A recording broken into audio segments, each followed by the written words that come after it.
Many people pray for financial breakthrough with tears. They pray over bills. They pray over debt. They pray over closed doors. They pray over pressure they do not even know how to explain. They ask God for provision. They ask Him for wisdom. They ask Him to open a door. They ask Him to make a way. But here is the part most people never think about.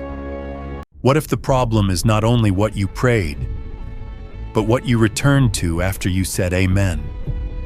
Because some people pray for breakthrough, then return to patterns that quietly block the very thing they asked God to release. And listen carefully. Some of these mistakes do not look like rebellion. They look like being careful. They look like being realistic. They look like survival. They may even look like faith. This is not to shame you. This is not to condemn you. This is not to make you feel like God is angry because you are struggling. This is to help you recognize what may be happening after prayer. Because prayer matters. But what happens after prayer matters too. And mistake number 2 is dangerous. Because it may be the reason you rejected the very answer God already sent. Let's begin. The first mistake is this. You say amen, and then immediately look for proof. You finish praying, and the first thing you do is check your bank account. You refresh your email. You check for a message. You look for any sign that something changed. Now, checking your situation is not wrong. You have responsibilities. You have bills. You have real pressure. But here is where many people miss it. It becomes dangerous when your peace rises and falls only by what you can see. You prayed to God, but then your bank balance became the thing that decided whether you believed He heard you. Let me say it this way. After prayer, the first battle is not always in your bank account. Sometimes it is in the place where your peace is anchored. If your peace disappears every time the numbers do not change, your heart may still be tied to evidence more than trust. Faith does not mean you ignore reality. Faith means reality is not the highest voice in the room. So after you pray, guard your peace. Do not let panic become your first response. Do not let the silence of your situation convince you that God did not hear you. Sometimes nothing changes visibly first, because God is working beneath the surface first. The second mistake is this. You reject God's answer because it looks like pressure. This one is easy to miss, because many people expect financial breakthrough to look like money arriving. But sometimes God does not send money first. Sometimes He sends responsibility. Sometimes He sends instruction. Sometimes He sends correction. Sometimes He sends a hard conversation. Sometimes He sends a new opportunity that requires courage. Sometimes He sends a door. But the door requires a version of you that your comfort zone has never met. And because it feels uncomfortable, you call it pressure. You asked God for breakthrough, but when He sent discipline, you called it stress. You asked God for provision, but when He sent an opportunity to grow, you called it too hard. You asked God to open a door, but when the door required courage, consistency, and responsibility, you stepped back. Now hear me clearly. Not every pressure is from God. Not every open door is God's will. Not every opportunity is wise. But some answers from God will stretch you before they bless you. Sometimes God does not send money first. He sends responsibility, instruction, and a door that requires courage. Some doors do not feel comfortable at first because they are not only opening your finances, they are stretching your capacity.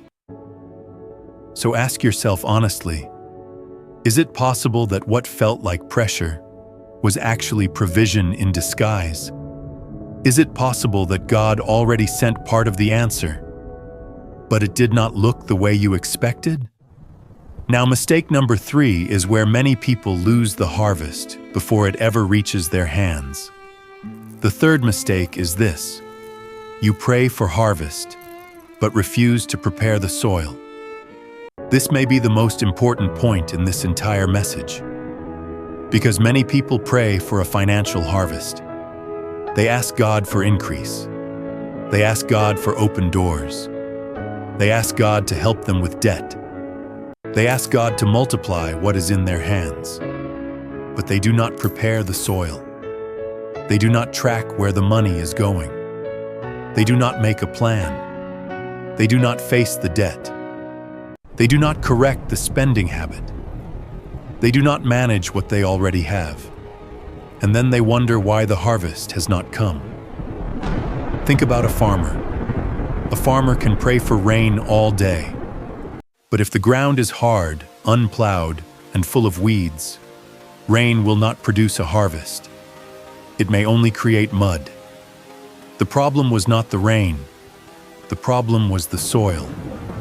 And sometimes God is not withholding the harvest. He may be waiting for you to prepare the soil, because a breakthrough without stewardship becomes a blessing you cannot keep. Let that land. A breakthrough without stewardship becomes a blessing you cannot keep. You do not need to be perfect, but you do need to be willing to prepare the ground. Faithful hands with little today are what God can trust with more tomorrow. So ask yourself, if God increased your income today, would your habits protect it or lose it? If God opened the door today, would your discipline walk through it or waste it? This is not about replacing prayer with works. No. Prayer invites God into the situation, but stewardship prepares the vessel. God is not just trying to get money to you. He is preparing you to carry what you asked Him for. So before you ask for more, ask Him, Lord, teach me how to manage what is already in my hands. But I need to ask you something, and I need you to answer honestly. The fourth mistake is this: you excuse small dishonesty and call it survival. This one is not easy to hear, but it is necessary. Sometimes the breakthrough is not blocked by a big rebellion. Sometimes it is blocked by a small compromise you keep excusing. A little dishonesty, a little manipulation, a little cutting corners, a little hiding the truth, a little avoiding what should be made right. Maybe you promise to repay someone, but you avoid the conversation. Maybe you avoid looking at the real numbers because the truth feels uncomfortable. Maybe you exaggerate something because it helps you look better. Maybe you keep something disordered in your financial life and call it survival. And right now, as I'm saying this, something came to your mind. You know what it is. Maybe it's small. Maybe no one else even knows about it. But you felt it the moment I started talking. You know. And that is not God exposing you to embarrass you. That may be God inviting you to bring that place back into order. Because this is not about shame. This is about alignment. God is not asking for perfection. He is calling you back into alignment. This is not about God punishing you because you are under pressure. This is about God bringing order into the places where pressure has created compromise. God cares about hidden places. He cares about the small numbers. He cares about the quiet decisions. He cares about integrity when no one is watching. Because sometimes we ask God to bless the area we refuse to surrender. We ask Him for more. But we have not made peace with honesty in what we already have. Before asking God to increase your finances, ask Him to examine your integrity. Ask Him, Lord, is there anything I am calling survival that you are calling compromise? Because breakthrough is not just about receiving, it is also about alignment. The fifth mistake is this: you pray for increase while protecting an old agreement with lack. This is the deepest one. Because sometimes the block is not only in your habits, it is in your heart. Some people are praying for financial increase, but deep inside, they are still carrying words they formed during pain. Maybe you grew up around lack.